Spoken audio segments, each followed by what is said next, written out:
সকাল সকাল পানি আসলো কোথা থেকে? ঘুমের ঘোরে কথাটা বললাম। আরেক বালতি পানি আনবো নাকি? দ্রুত শরীর থেকে কম্বলটা ফেলে দিলাম। এটা তুই কি করলি? আমারে প্রতিদিন সকালে গোসল না করালে কি তোর পেটের ভাত হজম হয় না? না হয় না ভাইয়া, ঘড়িতে তাকিয়ে দেখ কয়টা বাজে, প্রায় 9টা। তোর কি কলেজে যেতে হবে না? কি 9টা বাজে? তুই আমারে আগে বলবি না? আরে গাধি, তাড়াতাড়ি সর, আমার আজ লেট হলে টাকলো আমারে মেরেই ফেলবে। দৌড়ে ফ্রেশ হয়ে রুমে চলে গেলাম। ভাইয়া টুয়ালেটা তো নিয়ে যা। একটু ভেবাচাকা খেয়ে গেছি অন্তু, কারণ এর আগে আমি এমন সিরিয়াস হইনি কখনো। আমি ওয়াশরুম থেকে বেরিয়ে এসে অন্তুর হাতের তোয়ালেটা নিয়ে সোজা ওয়াশরুমে চলে গেলাম। আচ্ছা, ওরে ফ্রেশ হতে দেন। আরে ভাই, ফ্রেশ হতে দেন না ওরে। আপনারা এদিকে আসেন, পরিচয়টা দিয়ে দেই। ওই মিয়া, ওই দিকে কি দেখেন? এই দিকে তাকান। আমি তন্ময়, মানে গল্পের নায়ক। আমি এবার ইন্টার ফার্স্ট ইয়ারের ছাত্র।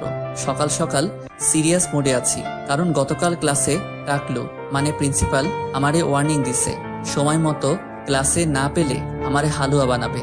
থাকার পরিচয় নিতে হবে না, গল্পটা শুনতে থাকেন এবার। ফ্রেশ রুম থেকে এসে দ্রুত তৈরি হয়ে নিলাম, কারণ দ্রুত ক্লাসে যেতে হবে। সিঁড়ি দিয়ে নিচে নামতেই দেখলাম সবাই নাস্তার টেবিলে নাস্তা করছে। তন্ময়, নাস্তা করে যা। না আম্মু, ক্যান্টিনে করে নিব। কিছু তো খেয়ে যা। বেঁচে থাকলে অনেক কিছু খেতে পারবো, এখন ক্লাসে যাই। আর কোনো কথা না বলে বাইক নিয়ে বেরিয়ে পড়লাম। কিছু দূর যেতেই বাইক বন্ধ হয়ে গেল। যা শালা, এখনই কি তোর নষ্ট হতে হলো? কথায় আছে না, ভাগ্য যদি মারে। না থাক, এরপরেরটুকু বলবো না। এখন কি করি? বাইকটা রেখে একটা সিএনজি ধরে কলেজে এলাম। কলেজের গেট দিয়ে ঢুকতেই বুকের ভিতরে হার্টবিট চরম গতিতে উঠতে নামতে থাকলো। আল্লাহ তাআলার নাম আর সূরা ইউনুস পড়তে পড়তে ভিতরে ঢুকলাম। আমি সামনের দিকে তাকিয়ে হাঁটছি আর আশেপাশে লক্ষ্য করছি টাকলো মশাই কোথায়। হঠাৎ পিছন থেকে কেউ এসে জড়িয়ে ধরলো। ভয়ে সূরা ইউনুস জোরে জোরে উচ্চারণ করতেছি। মেয়ের কণ্ঠে বলতে লাগলো, প্লিজ আমাকে বাঁচান, ওরা আমার ইজ্জত নিতে চায়, প্লিজ বাঁচান। মেয়েটার কণ্ঠ শুনে দেখে প্রাণটা ফিরে এলো। এতক্ষণ বেচারা প্রাণটা উড়াউড়ি করতেছিল, তবুও কিছুটা ভয় আছে। এটা নামক ভূত হতে পারে। পিছনে ঘুরে তাকাতেই আমি হা করে তাকিয়ে রইলাম। মেয়েটি সাক্ষাৎ পরি, চোখ দুটোতে কাজল, ঠোঁটে হালকা লিপস্টিক। ড্রেস সম্পর্কে বলতে পারবো না, কারণ মেয়েদের ড্রেস সম্পর্কে তেমন ধারণা নেই, কিন্তু চোখে গান্ধীজি চশমা পড়েছে। যাই হোক, কানা তো কানাই। মেয়েটা আবার বলল, আমাকে বাঁচান ওদের হাত থেকে, প্লিজ। মেয়েটির কথা শুনে বাস্তবে ফিরলাম। সামনে তাকিয়ে দেখি কিছু ছেলে দৌড়ে আসতেছে।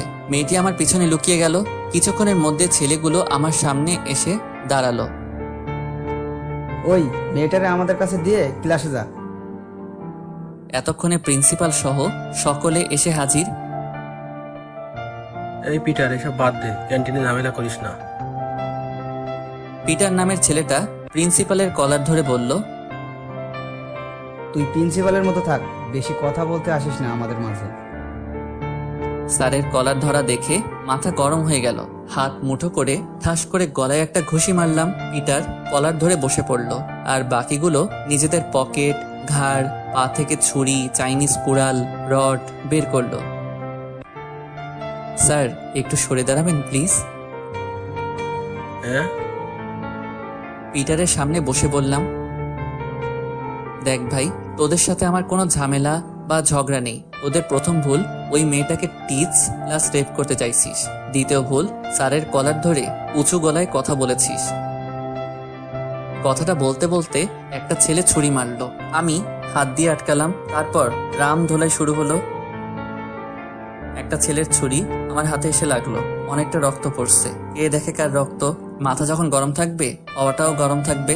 সবগুলারে ঠাস করে মেরে শুইয়া দিলাম।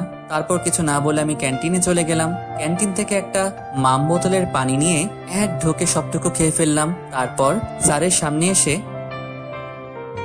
সরি স্যার, আপনার সামনে ওদের মারতে হলো।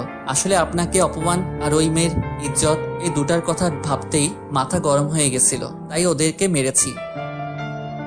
হঠাৎ কিছু বুঝে ওঠার আগে স্যার আমাকে জড়িয়ে ধরলো এবং আমার বন্ধু নামক হারামিগুলা এসে হাজির হলো। তন্ময়, তোর তো হাত কেটে গেছে অনেকটা, রক্ত পড়ছে। এই তামিম, ব্যান্ডেজ নিয়ে আয়। তামিম ব্যান্ডেজ নেওয়ার আগেই চশমাওয়ালি যা করলো তা দেখে পুরো ক্যান্টিনের ছেলে মেয়ে হা হয়ে গেল। মেয়েটা ওর ওড়না বুক থেকে নামিয়ে আমার হাতে বেঁধে দিল। দেখে বেশ অবাকই হলাম। আর অবাক হওয়ারই কথা, মেয়েটা যখন হাতটা বাঁধছিল ওর চুলগুলো সামনে এসে হাওয়াতে উঠছিল। দেখতে মায়াবী লাগছিল। ওর মুখের দিকে অনেকক্ষণ তাকিয়েছিলাম। পিছন থেকে রুমি ধাক্কা দেওয়াতে বাস্তবে ফিরলাম। রুমি ইশারা করে মেয়েটাকে দেখাচ্ছিল। আমি মুচকি হাসলাম। আপনার নাম কি? আমি অনামিকা। আপনি? তন্ময়। ছেলেগুলো আপনাকে অমনভাবে তাড়া করছিল কেন? আসলে আমি এই শহরের নতুন, গতকাল কলেজে ভর্তি হয়েছিলাম। আজ যখন ক্লাসে আসছিলাম ছেলেগুলো আমার পিছু নেয় এবং বিভিন্ন বাজে কমেন্ট করে। রাগের বশে একটা ছেলেকে থাপ্পড় মারি, আর তখনই তোমার বাসার লোকের খবর দাও। রুমিকে ইশারা করতে রুমি অনামিকাকে ক্যান্টিনে নিয়ে গেল। চল মামা, ক্লাসে যাই। না মামা, ক্লাসে না, বাসায় যাব। এখন আর ক্লাস করতে ভালো লাগছে না। আচ্ছা চল, তোকে এগিয়ে দিয়ে আসি। না মামা থাক, আমি যেতে পারবো। আর আমি গুলার থেকে বিদায় নিয়ে বাসার উদ্দেশ্যে রওনা হলাম। কলেজ গেট থেকে একটা সিএনজি ধরে বাসার সামনে চলে এলাম। সিএনজি ভাড়া মিটিয়ে বাসার দিকে হাঁটছি। দরজার সামনে এসে কলিং বেল চাপলাম। কিছুক্ষণ পর আব্বু এসে দরজা খুলে দিল। এইবার আমার খবর 12টা বাজাবে। আপনারা যা ভাবছেন সেটা না। তোর হাতে ওড়না বাঁধা কেন? না, তেমন কিছু না। কিছু তো আছে, আমাকে দেখতে দে। আব্বু এক পর্যায়ে জোর করে ওড়নাটা খুললো। খোলার সাথে সাথে রক্ত পড়া শুরু করলো। তোর হাত কাটলো কি করে? ওই তন্ময় রামু, ওগো শুনছো? ব্যান্ডেজ নিয়ে আসো। কি ব্যাপার আব্বু, আমারই কি আজ বাস খাওয়াবা? আর সাথে তুমিও খাইবা? নিশ্চিত আমি। তোর মজা করা বাদ দিবি কি? ব্যান্ডেজ কি করবা? আর তোমরা দুজনে ওখানে দাঁড়িয়ে কি করছো? তোমার ছেলের হাত কেটে গেছে। এবার তো বাস পুরোটাই দিলে আমারে। এখন তুমি খাওয়ার জন্য তৈরি থাকো। এই, তোর মজা করা বাদ দিবি? আম্মু তোমাকে মুটকি বলতেছে আব্বু। কি? আমি মুটকি? ব্যান্ডেজ নিয়ে এসে আমার সামনে দাঁড়িয়ে আব্বুর দিকে চোখ দুটো বড় বড় করে তাকিয়ে আছে। আর আমি শয়তানি হাসি দিতাছি। তুমি আমাকে মুটকি বললে কেন? না মানে আমি বলিনি। আবার মিথ্যে পেলো? আমি এই ফাঁকে আম্মুর হাত থেকে ব্যান্ডেজ আর তুলা নিয়ে ভিতরে গিয়ে অন্তুকে ডাক দিলাম। আর ওইদিকে ঝড় সাইক্লোন সব চলতেছে। অন্তু আমাকে ব্যান্ডেজ করে দিল। আমি আমার রুমে চলে গেলাম।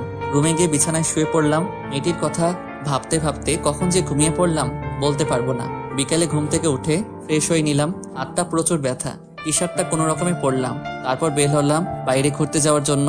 কিছু দূর যেতেই বড়সড় একটা ধাক্কা খেলাম। আর আমার উপর মনে হলো 3 টন কেউ একজন পড়লো। চোখ খুলে আমি পুরাই টাস শিখে গেলাম, কারণ এ তো অনামিকা। হাই খোদা, সব ঝামেলা কি এই মেয়ের লগে? এর লগে কেন এত দেখা করাচ্ছ? কিছু কোনোভাবে রইল। আমিও ব্যাবলাকান্তের মতো তাকিয়ে আছি, আর অনামিকাও আমার চোখের দিকে তাকিয়ে আছে। এবার কি উঠা যাবে? আমার কোমরটা তো দিলেন ভেঙে। আমার কথা শুনে অনামিকার ঘোর কাটলো। দ্রুত উঠে কাপড় ঝাড়তে লাগলো। আমি ক্যাবলাকান্তের মতো বসে ওর কাহিনী দেখতেছি। সরি, আসলে আমি দেখিনি, প্লিজ ক্ষমা করে দেন। উফ, আপনার কাটা জায়গা দিয়ে তো আবার রক্ত পড়ছে। অনামিকার কথা শুনে আমি হাতের দিকে তাকালাম। দেখতে পেলাম সত্যি রক্ত পড়ছে। আমি হাত রাস্তার উপর ভর দিয়ে দাঁড়ালাম। আপনি কি দেখতে পান না? এত বড় একটা চশমা পরেছেন, তবুও অন্ধের মতো হাঁটছেন। আমার কথা শুনে অনামিকা মন খারাপ করে ফেললো। কথাটা ঘোরাতে হলো। আপনি কি ভাবছেন এই কথাগুলো আমি আপনাকে বলবো? হারে না, ভুল হতেই পারে, আর এখানে ভুলটাও আমার। অনামিকার মুখে হাসির রেখা ফুটে উঠল। এসব বাদ দেন, চলুন ডাক্তারের কাছে যাই। আরে না, সমস্যা নাই। দেখুন, আপনি যদি এখন ডাক্তারের কাছে না যান, আমি আপনাকে... না থাক, আমি যাচ্ছি। হ্যাঁ চলুন। আমি আর অনামিকা দুজনে ডক্টরের কাছে গেলাম। ডক্টর কাটা জায়গা পরিষ্কার করে ব্যান্ডেজ করে দিল আর কিছু ওষুধ লিখে দিল। তারপর অনামিকাকে বিদায় দিয়ে বাসায় আসলাম আর শুরু করলো আম্মু বাংলার FM রেডিও। আম্মুর কথার জবাব না দিয়ে রুমে ঢুকলাম। ফেসবুকে কিছুক্ষণ অফলাইন হয়ে গেলাম। রাতের খাবার শেষ করে ওষুধটা খেয়ে ঘুমিয়ে পড়লাম। আজ সকালে আর গোসল করতে হয়নি, কারণ ছোট বোন ভালোভাবে ডেকে তুলেছে। সকালে নাস্তা শেষ করে কলেজের জন্য বের হলাম। কলেজের গেটে পা দিতে অবাক হয়ে গেলাম। তার থেকে বেশি অবাক হলাম একটা ছেলে এসে আমার জামার কলার ধরলো। কে আপনি? কলা ধরছেন কেন? তুমি পিটারকে মারছো? হ্যাঁ, অন্যায় করছে বলে মারছি। কিন্তু আপনি কে আর কলার ধরছেন কেন? আমি ডিবি ইন্সপেক্টর হাবিব। কিন্তু আমি কি অন্যায় করেছি? আমার কলারটা ছাড়লে খুশি হব। এবার কলারটা ছেড়ে দিল। ও হ্যাঁ, আপনাদের তো বলাই হলো না কেন আমি অবাক হয়েছিলাম। কারণ কলেজে পুলিশের গাড়ি ছিল, সেটাও 3 ভ্যান। ভেতরে যাও, তোমার ভাগ্যে আজ আছে। জি স্যার। আমার গলা শুকায় কাঠ হয়ে যাচ্ছে।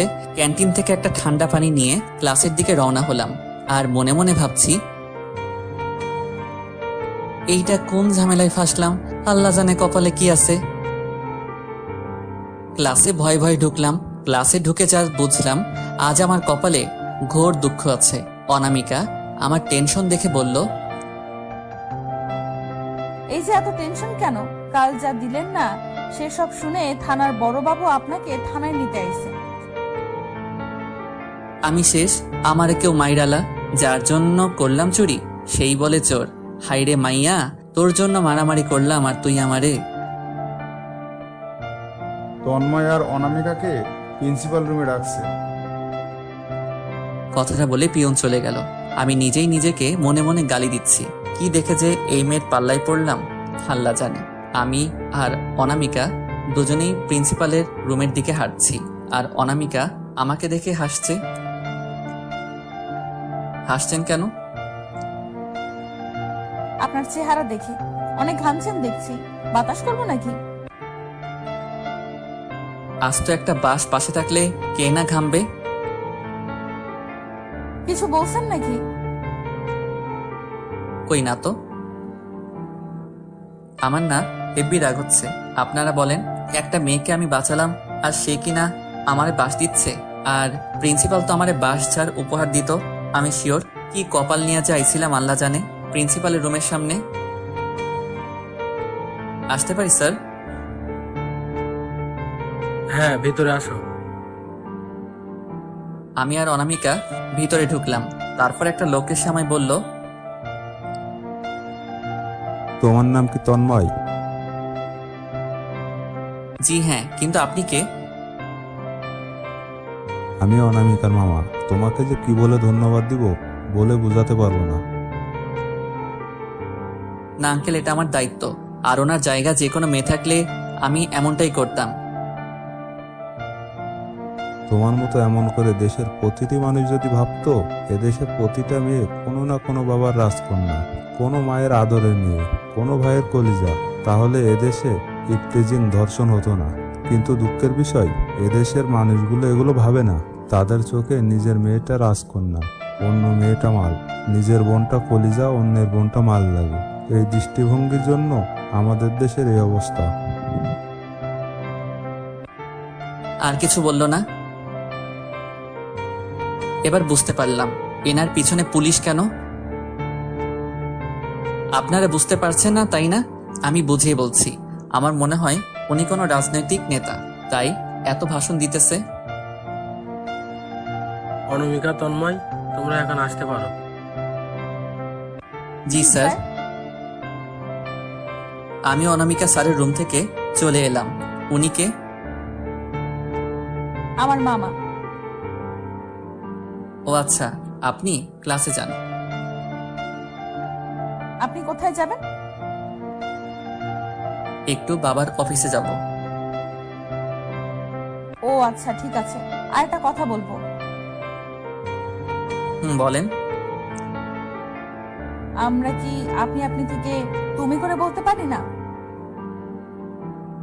হ্যাঁ অবশ্যই। আচ্ছা, আমার দেরি হয়ে যাচ্ছে, আমি এখন আসছি। কাল কথা হবে, কেমন? ওকে, সাবধানে যাবেন। আচ্ছা ঠিক আছে, আল্লাহ হাফেজ। আল্লাহ হাফেজ। অনামিকার থেকে বিদায় নিয়ে সোজা বাবার অফিসে চলে গেলাম। বাবার সাথে কথা বলে বাসায় চলে এলাম। বাসায় ফিরতে ফিরতে বিকাল হয়ে গেল। বাসায় ঢুকে আমি বোকা হয়ে গেলাম। এখানেও অনামিকা, এই মেয়ে তো আমার পিছু লেগে গেছে, মানে ফেভিকল আঠার মতো পিছনে পড়েছে। আমি ভিতরে ঢুকতেই অনামিকা সোফা থেকে উঠে দাঁড়ালো। তুমি এখানে? আমার বাড়িতে আমি আসবো না তো কে আসবে? ও, এটা তোমার বাসা? আমার জানা ছিল না। ঠিক আছে, এবার তো জানলে। এবার আসো, আমি যেখানে যাই সেখানে তুমি আমার কাছে কি চাও? আমি তোমার কাছে কিছু চাই না। তাহলে আমার পিছু করো কেন? আজ থেকে আমার পিছু করা বাদ দাও, আর এখন আসতে পারো। আচ্ছা ঠিক আছে, আমি আর তোমার পিছু নিব না। আর ওই দিন আমার ইজ্জত বাঁচানোর জন্য ধন্যবাদ তোমাকে। অনামিকা চোখের পানি মুছতে মুছতে চলে গেল। কিছুক্ষণ এভাবে দাঁড়িয়ে থাকার পর হঠাৎ ঠাস ঠাস করে আব্বু আমাকে 2টা থাপ্পড় মারলো। খুব বেশি অবাক হলাম, কারণ এই অবধি আব্বু আমাকে কখনো মারাতো দূরের কথা, উঁচু গলায়ও কখনো বকা দেয়নি। আর আজ সেই আব্বু আমাকে মারলো। কিসের এত অহংকার তোর? আজ ওই মেয়েটা না থাকলে তোমার আম্মুর লাশ দেখতে পেতে। আমি দরজার আড়াল থেকে সবই শুনেছি। ওই মেয়ের জন্য আজ তোমার মা প্রাণে বেঁচে গেছে। আম্মুর কি হয়েছে? আম্মু কোথায়? বলে আমি আম্মুর রুমের দিকে দৌড় দিলাম। পা যেন হাঁটতে চায় না, দৌড়ে যেতে চায় না, বুকের ভিতর হাতুড়ি পিটাচ্ছে। আমার চোখে বৃষ্টিপাত হচ্ছে। আম্মুর রুমে যেতে আমি যেন নুয়ে পড়লাম। আম্মুর রুমে শুয়ে আছে, শরীরে স্যালাইন চলছে, মাথায় ব্যান্ডেজ করা। আম্মুর পাশে গিয়ে আম্মুর কপালে হাত রাখতেই আম্মু চোখ খুলল। আম্মু, এসব হলো কি করে? ওই মেয়েটা না থাকলে আজ আর আমাকে দেখতে পেতি না। আম্মু এসব বলো না প্লিজ। ওর মতো একটা মেয়েকে আমার বৌমা করব, জানিস? মেয়েটা না অনেক ভালো। আম্মু তুমি চুপ করো, এই অবস্থায় তোমাকে কথা বলতে হবে না। কথাটা বলে আমি দ্রুত বেরিয়ে পড়লাম।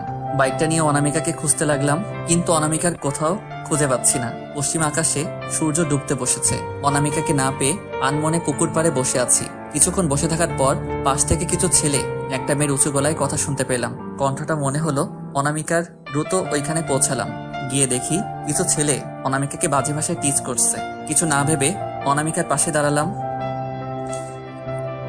এই হালারপুর, তুই ক্যাডারে? তোর এখানে কাজ কি? আমাদের কাজ করতে দে, এখান থেকে কেটে পড়। ভাইয়া, মেয়েটাকে আমি নিতে এসেছি। আরে মজনু নাকি? তৃতীয় ছেলেটা অনামিকার কোমরের দিকে হাত বাড়ালো। আমি হাতটা ধরলাম। কি ভাই, আমি এখনো ওপেন করিনি। তাহলে খুব ভালো রে ভাই, আমি ওপেন করে দিই। কথাটা শুনে মাথায় রক্ত উঠে গেল। ছেলেটার এক হাত ধরে খুব জোরে বুকের পাশে একটা লাথি মারলাম। ছেলেটা বেশ অনেক দূরে পড়লো। একটার মারা দেখে আমি বাকি 2টা পালালো। চলো। আমি যাব না। আমি তো তোমাকে পিছু করি, বিরক্ত করি। তাহলে তুমি কেন এসেছো? তুমি চলে যাও। সরি। কান ধরতে হবে না। যার জন্য বিরক্ত হও তার কাছে ক্ষমা চাইতে হবে না। অনামিকা কথাটা বলে হাঁটতে শুরু করলো। আমিও ওর পিছু পিছু হাঁটছি। সন্ধ্যা লেগে গেছে। রাস্তার পাশে হলুদ ল্যাম্পপোস্টের আলো জ্বলে উঠেছে। হালকা বাতাস বইছে। আমার পিছু নিচ্ছ কেন? না মানে এমনি। এমনি মানে কি? হ্যাঁ, আমার পিছু নিলে পা ভেঙে দিব। কথাটা শুনে আমি চলে এলাম, কারণ আমি ভালো করে বুঝতে পারলাম হেব্বি রেগে আছে। আপনারা কি ভাবছেন আমি বাসায় যাচ্ছি? আরে না, আমিও রাগ ভাঙানোর জন্য একটা জিনিস আনতে যাচ্ছি। দৌড়ে চলে গেলাম ফুলের দোকানে। ফুলের দোকানদারকে, মামা একটা গোলাপ ফুলের তোড়া দাও। দিচ্ছি মামা।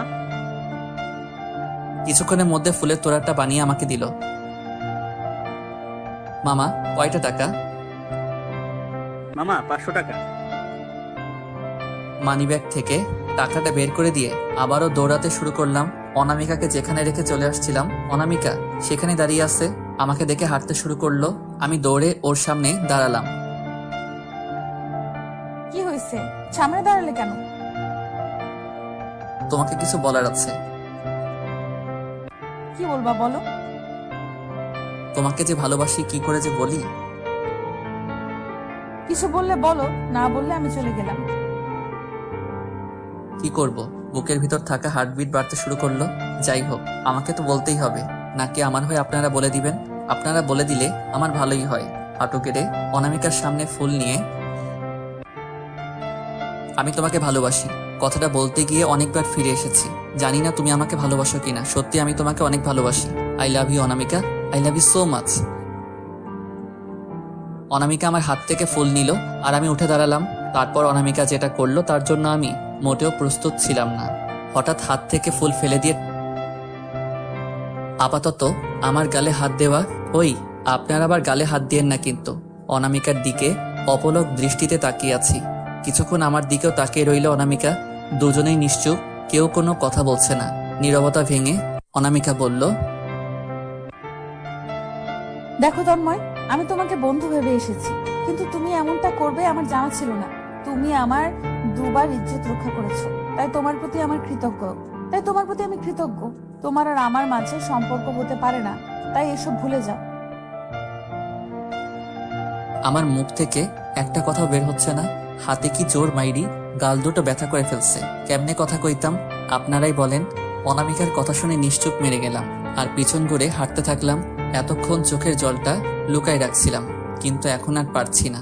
হাঁটতে হাঁটতে বাসায় ফিরলাম। কলিং বেল চাপতেই বাবা দরজা খুলে দিল। এতক্ষণ কোথায় ছিলে? আর তোমার মোবাইল বন্ধ কেন? আর তোমার চেহারার এই অবস্থা কেন? কাঁদছো কেন? আব্বুর কথায় কোনো জবাব না দিয়ে নিস্তব্ধতার সাথে রুমের দিকে হেঁটে চলে গেলাম। রুমের দরজা খুলে বিছানায় শুয়ে পড়লাম। কখন যে ঘুমিয়ে পড়লাম নিজেও বলতে পারবো না। সকালে আজও বোন এসেছে আমাকে ডাকতে, কিন্তু আজ উঠার মতো শক্তি নাই। ভাইয়া, কিরে ওঠ, কলেজে যাবি না? না রে। কিরে ভাইয়া, তোর কি হয়েছে? কিছু না, তুই একটা কাঁথা এনে দে, শীত লাগছে প্রচুর। তোর তো জ্বরের শরীর পুড়ে যাচ্ছে, তুই শুয়ে থাক, আমি কাঁথা আনছি। অন্তু চলে গেল। গতকাল সন্ধ্যার থাপ্পড় দুইটার কথা মনে পড়ছে এখন। হাতে কি জোর মাইরি, এত জোরে কেউ কাউরে মারে? দুইটা থাপ্পড়ে শরীরে জ্বর আইয়া পড়ছে। কিছুক্ষণ পর আব্বু আসলো। তোমার জ্বরে গা পুড়ে যাচ্ছে। আমি ঠিক আছি তো আব্বু, জ্বর ঠিক হয়ে যাবে। আব্বু চলে গেল। কি হয়েছে বাবা তোর? জ্বর আসলো কি করে? তুমি আবার অসুস্থ শরীর নিয়ে উঠে আসলে কেন? আমি তো ঠিকই আছি, সামান্য একটু জ্বর আসছে, ঠিক হয়ে যাবে। আম্মু চলে গেল।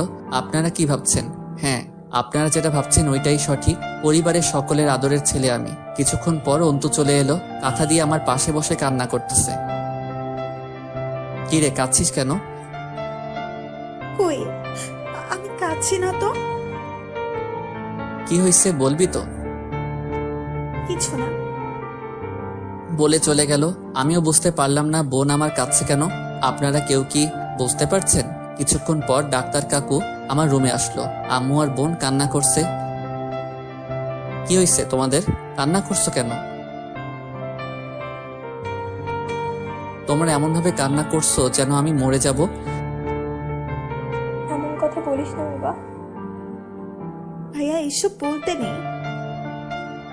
আসলে আমার কি হয়েছে আমি তো বুঝতেই পারছি না। সামান্য জ্বর আসছে, তাই এই অবস্থা। আর যদি আমি বলি জ্বর আসার কারণ, তাহলে তো ডাক্তার কাকু ওইটা কি? ইনজেকশন। না কাকু, আমি না আপনার ছেলের মতো কচি একটা বাচ্চাকে ইনজেকশন দেওয়া কি ঠিক হবে? আপনি কথাটা পুরোটা আর বলতে পারলাম না। হঠাৎ ডাক্তার কাকু ইনজেকশনটা দিয়ে দিল। তারপর ডাক্তার কাকু চলে গেলেন। আমি শুয়ে আছি। 7 দিন পর জ্বরটা একটু ভালো হয়েছে। এতদিন তো বেটা মরে বিছানায় শুয়ে রাখছে। বিছানায় মানে আমার রুম থেকে বেরিয়ে বেশ অবাক হলাম। এই মেয়ে এখানে কি করছে? আমাকে দেখার আগে আমি বেচারা রুমে গিয়ে শুয়ে পড়ি, কিন্তু তা আর হলো কই। পিছন থেকে ডাক এলো।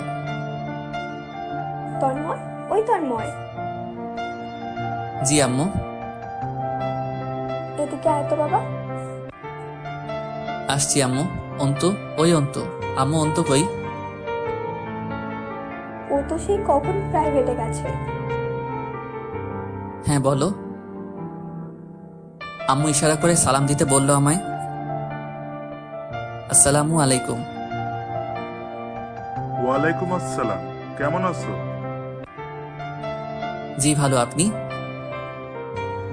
দাঁড়িয়ে আছো কেন? এখানে বসো। জি। আম্মুকে ইশারা করে বললাম, এনারা কারা? এনারা তোর মামা, আমাদের বাড়ির পাশেই এনাদের বাসা। আর এনারাই অনামিকার বাবা মা। তুই ওষুধ খেয়েছিস? অনামিকার দিকে তাকিয়ে বললাম, হ্যাঁ আম্মু। কেন, ওর কি হয়েছিল? এবার আম্মুকে বলতে না দিয়ে আমি বললাম, আর বইলেন না মামি, একটা কানা মানে চশমাওয়ালি মেয়ে দুই আগলে জোরে জোরে আদর করছিল। ওই মাইয়ার হাত তো নয় যেন হাতুড়ি, যার জন্য 7 দিন জ্বর এসেছিল। কি, তুই মেয়েদের হাতে? আর বলল না। অনামিকার দিকে তাকালাম, চোখ দুটো রাগে লাল হয়ে গেছে। আমার দিকে চোখ দুটো বড় বড় করে তাকিয়ে আছে। শালি আমাকে মারার আগে মনে ছিল না? দেখো তোমারে আরো কত কি করি আমি। এই যা, অনামিকাকে রাগাতে গিয়ে আমার মান ইজ্জত পানিতে ফেলাই দিলাম। এখানে থাকলে আমার মান সম্মান যতটুকু আছে ওইটাও চলে যাবে। আমি কেটে পড়ি, যা ভাবা তাই করা। দে ভোকারটা এক দৌড়ে আমার রুমে এসে মোবাইলটা নিয়ে গেমস খেলতেছিলাম। হঠাৎ দেখি আমার হাতে মোবাইল নাই। ও মা, এটা কি হইল? আমার রুমে ভূত আইলো নি নাকি আমি স্বপ্ন দেখতেছি? গায়ে জোরে একটা সিমটি কাটলাম। না স্বপ্ন না, আমি তো জেগেই আছি। বিছানার আশেপাশে তাকিয়ে দেখলাম মোবাইল নাই। ফ্লোরে তাকাইয়া দেখি আমার 30,000 টাকার ফোনটা পইরা কইতাছে, বেড়া আমারে মাইরা ফেললো আর তুই বইয়া আসিস, আমারে বাঁচাইলি না, তোর কপালে বোঝ উঠবো না, দেখালোস। আমি মোবাইল থেকে সামনে তাকাতে আমার গলা শুকিয়ে গেল। তুমি তুমি আমার মোবাইল ভাঙলা কেন? আমি কানা? হ না থুকু, আমি কানা। আমার হাত না হাতুড়ি? না মোটেও না, তোমার হাতের মতো এরকম নরম একটা হাত তো কখনো খুঁজে পাবো না। ওই শালা, তোরে আমি আজ খাইছি। আমি তোমার সাথে আমার বোনরে বিয়া দিব না। তোমার লগে বিয়া দিলে আমি মামা ডাক শুনতে পারবো না। আর তুমি কি রাক্ষসী যে আমাকে খাবা? তোরে আমি। ওই তোমার আম্মু ডাকতেছে। অনামিকা আমার কলার ছেড়ে পিছনে তাকাতে আমি দিলাম দৌড়। আর পিছনে তাকিয়ে দেখি ওই মাইয়াও আমার পিছনে পইরা গেছে। সিঁড়ি দিয়ে দৌড়ে নিচে নামলাম। অনামিকাও আমার পিছনে আসছে। পিছনে তাকাতেই দেখি অনামিকা পা স্লিপ কইরা পড়ে যেতে লাগছে। দে দৌড় গিয়া ওর কোমরটা পেঁচিয়ে ধরলাম। দুজনের চোখের দিকে তাকিয়ে আছি। অনেকক্ষণ এভাবে ছিলাম। আমি তো পুরাই স্বপ্নের রাজ্যে হারাই গেছি। হঠাৎ কারো কাশিতে আমার স্বপ্নের 12টা বেজে গেল। দ্রুত অনামিকাকে ছেড়ে দিলাম। ছেড়ে দিয়ে তাকাতেই দেখি অন্তু, আর এইদিকে একটা ধপাস করে শব্দ। নিচে তাকিয়ে দেখি অনামিকা মাটিতে শুয়ে আছে। দে লারা চিনি ছাড়া আমি এখন কি করি? আমি এক হাত বাড়িয়ে দিলাম। অনামিকা উঠে দাঁড়ালো আর ছোট বইন আমারে ভাষণ শোনানো শুরু করলো। শুনবেন নাকি? তাহলে শুনেন। তুই কখনো মানুষ হবে না, একটা বান্দরই থেকে যাবি। ভাবি, তুমি ব্যথা পাওনি তো? অনামিকাকে উদ্দেশ্য করে বলে ওকে তুলে সোফায় বসালো।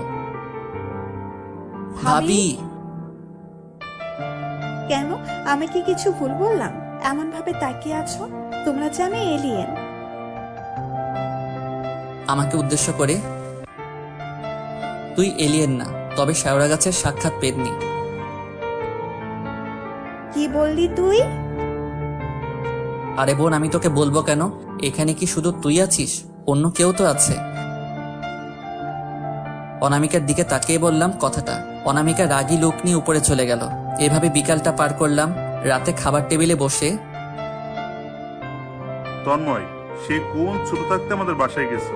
এখন তো আমাদের বাসায় যেতে পারো না, আমাদের পর ভাবো। না মামা, আর কিছুদিন পর আমার পরীক্ষা, তো পরীক্ষা শেষ করে যাব ভাবছি। অনামিকার দিকে তাকিয়ে, মামু তুমি তো জানো না আমি কেন তোমাদের ওখানে যাব। তোমার মাইয়া তো আমার মনটা চুরি করে নিয়েছে, তাকে বউ করে ঘরে আনতে যাব। তুই সত্যি বলছিস? হ্যাঁ, কেন তোমার বিশ্বাস হয় না? তুই না যাওয়া অব্দি বিশ্বাস নেই। খাওয়া শেষ করে রুমে বসে আছি, হঠাৎ মনে হলো আমার রুমের দরজা খোলা আছে, তাই দরজা বন্ধ করতে গেলাম। হঠাৎই দেখি মা, মামা, মামি আর অনামিকা এই দিকে আসতেছে। ওদের দেখে একটা শয়তানি বুদ্ধি মাথায় এলো। দরজা আটকায় না দিয়ে পর্দার আড়ালে লুকিয়ে রইলাম। আম্মুরা সামনের দিকে চলে গেল, আর আমি এই সুযোগে অনামিকার হাত ধরে আমার রুমে আনলাম। এই সুন্দরী, তোমার হাতে অনেক শক্তি আছে, সত্যি বলছি। আর 2টা থাপ্পড় মারলে আমাকে আর খুঁজে পাওয়া যেত না। এসব কি করছো? আমাকে ছাড়ো, না হলে আমি চিৎকার করব। তা করো না, নিষেধ করছে কে? সুন্দরী, আমি যে তোমাকে ভালোবেসে ফেলছি। আমাকে ছাড়ো। এই রোমান্স বিয়ের পরেও করা যাবে, আপাতত ভাবি মানে আপুটারে ছাড়, আম্মু ডাকতেছে। অন্তুর কথা শুনে তাড়াতাড়ি অনামিকাকে ছেড়ে ভদ্র ছেলের মতো বিছানায় বসে রইলাম। অনামিকা চলে গেল। কিছুক্ষণ পর অন্তু আমার রুমে আসলো। ভাইয়া, একটা কথা বলবো? বল। ভাবির সাথে তোকে হেপি মানাবে। পাকনামি বন্ধ কর, আর আমার একটা কাজ করে দিবি। দিতে পারি, তবে একটা শর্ত আছে। এখানেও শর্ত? কোথায় বড় ভাইয়ের কাজে হেল্প করবি তা না শর্ত দিতেছিস? বাহ, ভালো তো। তোর মতো বোন প্রতিটা ঘরে ঘরে একটা করে বোন হওয়া দরকার। এই বকবকরা, শর্তে রাজি থাকলে কাজ করে দিব, না হলে আমি গেলাম। আচ্ছা বল, তোর কি শর্ত? অনামিকা আপুকে আমার ভাবি করবি, কথা দে। করব, শুধু এইটাই তো? ছি না, আরো শর্ত আছে। আমাকে কাল বিকেলে ঘুরতে নিয়ে যেতে হবে। ঠিক আছে, নিয়ে যাব। এখন বল, কি কাজ করতে হবে? অনামিকাকে একটা জিনিস দিবি। ঠিক আছে, কখন দিতে হবে বল। কাল দিলে হবে। তোর জন্য আরেকটা ভালো খবর আছে। কি বল? আপুরা আমাদের বাসায় 2-3 দিন থাকবে। আমার খুশি দেখে কে? বিছানা থেকে লুঙ্গি ড্যান্স শুরু করলাম। আমার এসব কাহিনী দেখে অন্তু বিছানায় বসে হাসতে লাগলো। কিছুক্ষণ পর অন্তু ঘুমাতে চলে গেল। আমি বিছানায় শুয়ে পড়লাম। কখন জানি ঘুমিয়ে পড়েছি নিজেও জানি না। সকালে ঘুম ভাঙলো অন্তুর ডাকে। ঘুম থেকে উঠে ফ্রেশ হয়ে নিচে গেলাম। গিয়ে নাস্তা শেষ করে কলেজের উদ্দেশ্যে বের হলাম, কিন্তু বাসায় কোথাও অনামিকাকে দেখতে পেলাম না। কলেজে এসে দেখি অনামিকা ওর বান্ধবীদের সাথে বসে আছে। অনামিকা, তোমার সাথে আমার কিছু কথা আছে। অনামিকার সামনে দাঁড়িয়ে, হ্যাঁ বলো। অন্য কোথাও গিয়ে কথাগুলো বলা মনে হয় ঠিক হবে। ঠিক আছে। আমি আর অনামিকা একটা গাছের নিচে গেলাম। এখন বলো, কি বলবা? অনামিকা, আমি তোমাকে ভালোবাসি। এই কথাটা বলার জন্য। আমি তোমাকে ভালোবাসি না, কতবার বলবো? আর হ্যাঁ, এসব আমাকে আর কখনো বলবা না। চলে গেল অনামিকা। আমি ওর চলার দিকে অপলক দৃষ্টিতে তাকিয়ে আছি। এভাবে ওরে কিছুদিন বিরক্ত করলাম। একদিন অন্তুকে দিয়ে অনামিকার কাছে একটা চিঠি আর সাথে কয়েকটা গোলাপ পাঠালাম, কিন্তু অনামিকার হাতে চিঠি আর গোলাপ ফুল দিয়ে চলে এলো। আমি আর অন্তু হাঁটতে হাঁটতে বাসায় ফিরছি। হঠাৎ পিছন থেকে ডাক দিল অনামিকা। আমি জায়গায় দাঁড়ায় পড়লাম। অনামিকা আমার কাছে এসে, মানে আমার সামনে এসে দাঁড়ালো। বুঝতে পারলাম অনেক রেগে আছে, কারণ ওর চোখগুলো লাল হয়ে গেছে। আমি কিছু বলতে যাব, আর তখনই আমি মাথা নিচু করে অনামিকার সামনে দাঁড়িয়ে রইলাম। কিন্তু অনামিকাকে কিছু বলতে যাব, তখনই আমি ওর হাতটা ধরে ইশারায় চুপ করে থাকতে বললাম। তোমাকে কতবার বলবো আমি তোকে ভালোবাসি না? এক কথা বুঝিস না তুই? আমার মনে হয় তোর মাথার সমস্যা আছে। তোর সাহস হয় কি করে তোর মতো একটা ফালতু 2 টাকার বোলারে আমি ভালোবাসবো? তোর কি যোগ্যতা আছে আমাকে ভালোবাসার? আর তোর জন্মের ঠিক আছে? এতক্ষণ ওর কথা শুনে যতটুকু কষ্ট পাইনি, তার থেকে 2 গুণ কষ্ট পাইছি জন্মে ঠিক আছে কিনা কথাটা শুনে তার থেকে বেশি মাথা গরম হয়ে গেল। নিজেকে কন্ট্রোল করতে না পেরে অনামিকার গালে, হ্যাঁ আমার জন্মের ঠিক নাই বলে তোকে এত ভালোবাসি, জন্মের ঠিক নাই বলে নিজের জীবন বাজি রেখে তোর ইজ্জত রক্ষা করছিলাম। আমায় অন্য কথা বললে তোকে হয়তো মনে রাখতাম, কিন্তু এই কথাটা বলার জন্য আজ এখন এই মুহূর্ত থেকে তোকে আমি ঘৃণা করি। কথাটা বলে চলে এলাম। বুকের ভিতর মনে হয় কেউ হাতুড়ি দিয়ে পিটাচ্ছে। কোনো কথা না বলে আমি আর অন্তু হাঁটতে থাকলাম। হাঁটতে পারছি না, পা দুটো রাস্তাতে মনে হয় আটকে আছে। অবশেষে বাসায় ফিরলাম। বাসায় ঢুকে সোজা রুমে চলে গেলাম। রাতে আর খাওয়া হলো না। অনেকবারই আম্মু আর আব্বু ডাকতে এসেছিল খাওয়ার জন্য। অন্তু বাসায় আসার পর থেকে আমার সাথে কথা বলছে না। বিছানায় শুয়ে মাথার উপরে ঘোরা ফ্যানের দিকে তাকিয়ে আছি আর অনামিকার কথাগুলো ভাবছি। আমি তো ওর অনেক বিরক্ত করলাম, আর না, আজ থেকে ওকে আর বিরক্ত করব না। কথাগুলো ভাবতে ভাবতে দু চোখের কোণে পানি চলে এলো। কখন যে ঘুমিয়ে গেলাম বলতে পারবো না। সকালে হঠাৎই ঘুম ভেঙে গেল। আজ আর অন্তু আমাকে ঘুম থেকে ডাকেনি ভেবে অনেকটা অবাক হলাম। ঘড়িতে তাকিয়ে দেখে 11টা বাজে। ফ্রেশ হয়ে নিচে গেলাম। নিচে গিয়ে যা দেখলাম তা দেখে মাথা গরম হয়ে গেল। সকাল সকাল এই মেয়ে এখানে কেন?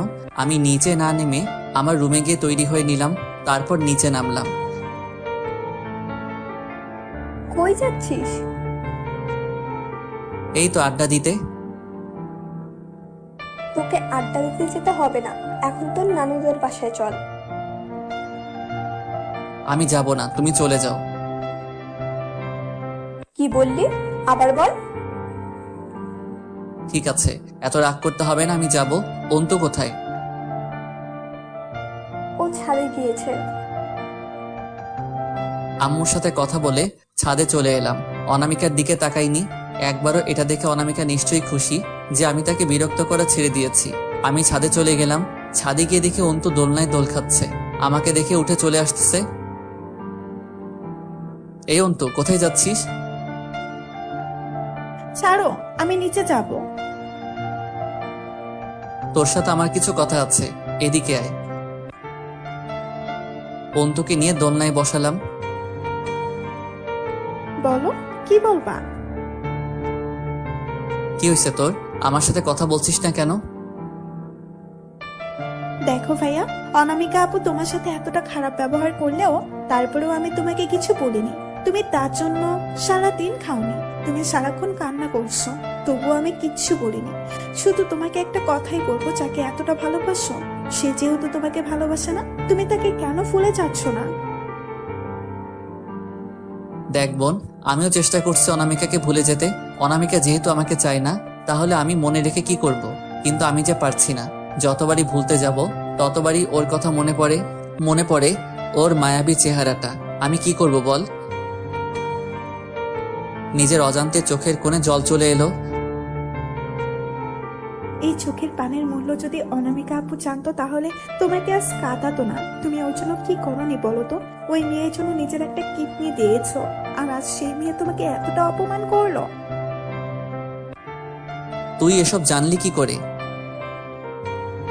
আমি সেদিন আমার বান্ধবীকে দেখতে হসপিটালে গেছিলাম, গিয়ে দেখি তুমি ডাক্তারের হাতে পায়ে ধরে মেয়েটার কিডনি দিতে চাচ্ছ। পরে তুমি চলে যাওয়ার পর আমি ডাক্তারের সাথে কথা বলে জানতে পারি সেই মেয়েটা আর কেউ না, সেই মেয়েটা অনামিকা। আমার কসম লাগে বোন, এই কথা আমি আর তুই ছাড়া যেন আর কেউ না জানে। অন্তুর হাত আমার মাথায় হাত রেখে, আজ আমি তোমার মাথায় হাত রেখে কথা ঠিকই দিচ্ছি, কিন্তু মনে রেখো একদিন ঠিকই এই কথাগুলো সবার সামনে আর কাউকে না বললেও আমাকে নিয়ে অনামিকাকে বলবো। কথাটা বলে অন্তু চলে গেল। অন্তু বোন, আমার একটাবার কথাটা তো শোন। অন্তু আমার কোনো কথা না শুনে চলে গেল। আজ চিৎকার করে বলতে ইচ্ছা করছে, আমার সাথে এমন করছো খোদা, চাইলেও চিৎকার করতে পারছি না। দু চোখ বেয়ে নদী বইছে আর আমি বসে আছি দোলনায়। ও হ্যাঁ, আপনাদের একটু ফ্ল্যাশব্যাক থেকে ঘুরিয়ে আনি। আপনারা যাবেন তো? তাহলে চলুন। সেদিন ছিল আমার জীবনের একটা সব থেকে ভালো লাগার দিন। আপনারা নিশ্চয়ই জানেন, অনামিকার 2টা থাপ্পড়ে আমার 7 দিন জ্বর এসে গেছিল। ওই দিন যখন আমি বাসায় আসি তখন প্রায় রাত্রি 11টা বাজে। একাকী বেলকনিতে বসে আছি, মনের মাঝে একটা কথাই ভাসছে, অনামিকা আর অনামিকা। ভাবনার বিচ্ছেদ ঘটিয়ে দিল একটা কল। মোবাইলটা হাতে নিতেই দেখলাম রফিকের নাম্বার। কলটা পিক করলাম। তার আগে চোখ দিয়ে বেয়ে পড়া বৃষ্টির পানি মুছে নিলাম। কই তুই? বাসায়। কেন, কি হয়েছে? দোস্ত, দ্রুত হাসপাতালে চলে আয়। কেন, কি হয়েছে? কিছু জানতে চাস না? দ্রুত হাসপাতালে চলে আয়। বলে ফোনটা কেটে দিল। আমার মাথায় কাজ করছে না, অনেক টেনশনে পড়ে গেলাম। দ্রুত বাসা থেকে বের হলাম। রাস্তায় বের হয়ে সিএনজি নিয়ে সোজা হাসপাতালের দিকে রওনা হলাম। হাসপাতালে পৌঁছে সিএনজির টাকা দিয়ে বিদায় করলাম। সামনের দিকে পা বাড়াচ্ছি, কিন্তু আমার পা যেন মাটিতে থেকে উঠছে না। অনেক কষ্ট করে পা চালাচ্ছি, কিছুতেই পা দুটো দ্রুত হাঁটতে পারছে না। আজ মনে হয় পা দুটোকে মাটি গ্রাস করে ফেলবে। 2 মিনিটের পথ মনে হচ্ছে 2 বছর ধরে হাঁটছি। অনেক ক্লান্ত, অনেক কষ্ট করে অবশেষে রফিকের কাছে পৌঁছালাম। আমার শরীর পুরো ঘেমে গেছে, আমি পুরাই গোসল করে ফেলছি। রফিক, কি হয়েছে? এখানে আসতে বললি কেন? রফিকের সামনে দাঁড়িয়ে, তুই চুপ কেন? কি হয়েছে বল। রফিক আমাকে কিছু না বলে হাত ধরে ডক্টরের রুমে নিয়ে গেল। কাকা, আপনি ওরা বলেন অনামিকার কথা। অনামিকা? অনামিকা কি হয়েছে? রফিক, বল প্লিজ। দেখো, ওর 2টা কিডনি নষ্ট হয়ে গেছে। কথাটা শুনে আমার মাথায় আকাশ ভেঙে পড়ল। একটা কিডনি হলে ওকে বাঁচানো যাবে। ডাক্তার, কিডনি আমি দিব, তবে একটা কথা রাখবেন আমার। হ্যাঁ, বলো। আমি ওকে কিডনি দিব, কথা আপনি, আমি আর রফিক ছাড়া অন্য কেউ যেন না জানে, প্লিজ। অনেক ভাবার পর বলল, আচ্ছা ঠিক আছে, কাল 12টা বাজে হাসপাতালে চলে এসো, কাল অপারেশন হবে। এটাই ছিল ফ্ল্যাশব্যাক। এবার বর্তমানে আসেন। আমি দোলনায় বসে সেই দিনের রাতের কথা ভাবছিলাম। কখন যে বৃষ্টি পড়ছে খেয়াল করিনি। হঠাৎ মাথার উপর বৃষ্টি পড়া বন্ধ হয়ে গেল। মাথা উঁচু করে দেখি আম্মু আমার মাথার উপর ছাতা ধরে রেখেছে। আম্মুর চোখে পানি। আম্মু, তুমি কাঁদছো কেন? তুই এতটা বড় হয়ে গেছিস যে একবার এই কাজটা করার আগে আমাদের কথা ভাবলি না। আর যদি তোর কিছু হতো, আমরা কি নিয়ে বাঁচতাম বাবা? আম্মু, তুমি কেঁদো না। আর জীবন বাঁচানো ফরজ। আমার একটা অঙ্গ দিয়ে যদি কেউ পৃথিবীর আলো দেখতে পায়, তাহলে তো আমি আরো খুশি। তুই অনামিকাকে বিয়ে করতে চাস? চল, আজই তোদের বিয়ে দিব আমি। না আম্মু, ও তো আমায় ভালোবাসে না। তাহলে কারো ইচ্ছার বিরুদ্ধে এসব করা ঠিক হবে না। আম্মু, এই কথাগুলো আব্বুকে বলো না, আব্বু অনেক কষ্ট পাবে। প্লিজ আম্মু, আব্বুকে এসব বইলো না। আম্মু আর আমি ভিতরে চলে গেলাম। তারপর সিঁড়ি দিয়ে নিচে নামছি। বাঁ পাশে ব্যথা অনুভব করছি। নিচে নামতেই আমি অবাক। আরে নানু ভাই, তুমি? কেমন আছো নানু ভাই? ভালো, তুমি কেমন আছো? ভালো। আমাদের ওখানে যাওয়াই ভুলে গেছো। আমার কথা তো তোমার মনেই পড়ে না। আরে নানু, তোমার কথা মনে রাখবো না তো কার কথা মনে রাখবো? 5টা না 10টা না, একটা মাত্র জান তুমি আমার। আর তোমাকে কি করে ভুলে যাব বলো? এই বউকে তো দেখতেই যাও না। আচ্ছা নানু, একটা কথা বলো তো। বলো। তোমার কোথায় চক্কর চলছে? দিনে দিনে এত সুন্দর কিউট কি করে হচ্ছ? প্রেম করছো নাকি? আমার এত সুন্দর একটা প্রেমিক থাকলে তো সুন্দর আর কিউট হবই। আমাদের কথা শুনে সবাই হাসাহাসি করছে, কিন্তু আমার কথা বলতে কষ্ট হচ্ছে। অপারেশনের জায়গাটা এখনো ভালো করে সেরে ওঠেনি। আম্মু টাওয়েলটা নিয়ে আমার মাথাটা মুছে দিল। যা, উপরে গিয়ে কাপড় চেঞ্জ করে আয়, খেতে বসবি। ঠিক আছে। আমার চোখের পাতা ভার হয়ে গেছে। আমি আমার রুমের দিকে যাওয়ার জন্য সিঁড়ি বেয়ে উপরে উঠছি। মাঝপথে মাথাটা ঘুরতে শুরু করলো, তবুও কষ্ট করে উপরে উঠছি। অপারেশনের জায়গায় হাত দিতেই রক্ত রক্ত গড়ে পড়ছে। কতক্ষণ উপরে উঠেছি জানি না। হঠাৎই সিঁড়ি থেকে পড়ে গেলাম, আর গড়তে গড়তে মাটিতে পড়ে গেলাম। আমার পড়ে যাওয়াটা আম্মুর চোখে সবার প্রথমে পড়লো। তন্ময়, সবাই একে একে আমায় দেখে আম্মু এসে আমার অপারেশনের জায়গায় হাত দিল। আমি আম্মুর কোলে মাথা রাখলাম, মাথাটা ঘুরছে, চোখ দুটো ঝাপসা হয়ে আসছে, হাত পা অবশ হয়ে আসছে। কিছু বলতে যাব তার আগে চোখ বন্ধ হয়ে গেল। চোখ খুলে দেখি আমি হাসপাতালের বেডে শুয়ে আছি, আশেপাশে কেউ নাই। কিছু সময় পর আমার পাশে লোকজন ভরে গেল, সবাইকে দেখছি কিন্তু অনামিকাকে কোথাও দেখতে পেলাম না। আর আমিও ভুলে যাই অনামিকা তো আমাকে ভালোবাসে না, শুধু শুধু ওর কথা ভাবছি আমি। এখন কেমন লাগছে বাবা?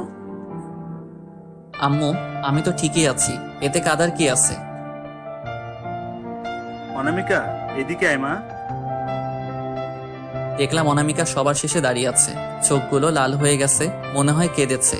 কানার চশমার মাঝে লাল চোখ দুটো বোঝা যাচ্ছে। অনামিকা মামার কাছে আসার পর অনামিকার বাবা বলল, আজ থেকে অনামিকার দায়িত্ব তোমার হাতে অনামিকাকে তুলে দিলাম। অনামিকার হাত আমার হাতে দিয়ে তারপর সবাই হাসাহাসি শুরু করলো, আর সকলেই বেরিয়ে গেল শুধু অনামিকা ছাড়া। ওই শয়তান কুত্তা বিলাই বান্দর, তোর যদি কিছু হয়ে যেত আমি কাকে নিয়ে বাঁচতাম? অন্য কাউকে নিয়ে। কথাটা বলার সাথে সাথে অনামিকা আমার ঠোঁটে ঠোঁট লাগিয়ে দিল। 4-5 মিনিট পর ছেড়ে দিল। লজ্জাতে আমার বুকে মুখ লুকালো। সারা জীবন এই বুকে জায়গা দিবা তো? আমাকে ছেড়ে যাবে না তো কখনো? কখনো ছেড়ে যাব না আমার পাগলিটাকে। কথা বলো, আমাকে নিজের একটা অঙ্গ দিয়েও কেন এ কথা বলনি? তুমি জানলে কি করে এসব? আমার শাশুড়ি সব বলেছে আমায়, যদি তোমার কিছু হয়ে যেত। আমার কিছুই হবে না যদি পাগলিটা আমার পাশে থাকে। অনামিকাকে বুকে জড়িয়ে ধরে সুস্থ হয়ে বাসায় ফিরলে আমাদের নতুন জীবন শুরু হয়ে গেল, মানে আমাদের বিয়ে হয়ে গেল। শুরু হলো এক নতুন জীবনের। ভাই, কসম কানা, থুক্কু চশমাওয়ালি মাইয়াগুলো অনেক কিউট। এই যে বন্ধুরা, গল্প শেষ করে কমেন্ট না করেই চলে যাচ্ছ, এইটা কিন্তু ঠিক না। তাড়াতাড়ি কমেন্ট করো। আর যারা এখনো আমাদের চ্যানেলটি সাবস্ক্রাইব করো নাই, জলদি করে সাবস্ক্রাইব করে আমাদের চ্যানেলের একজন মেম্বার হয়ে যাও প্লিজ।